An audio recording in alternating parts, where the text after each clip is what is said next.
Is your USB drive not showing up in File Explorer? Don't worry, in this video, I'll show you how to fix a USB drive that's not working using disk management in Windows, and how to assign a drive letter step by step. First of all, make sure your USB is properly connected to your computer. Try plugging it into a different USB port if it's not detected at all. If you hear the connection sound but still can't find it in File Explorer, it's time to dive into disk management. Click on Start menu and type Disk Management Tool. Click on it. This will open the Disk Management tool, a built-in utility in Windows that lets you manage your storage drives. Look through the list of drives at the bottom.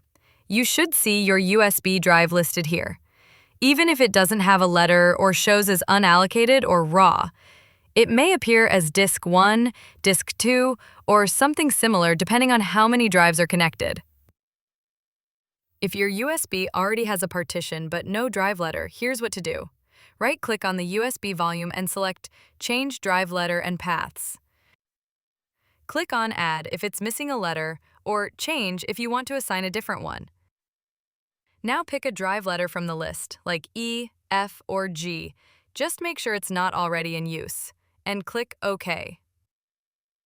Now go back to File Explorer. You should see your USB drive listed with the new letter.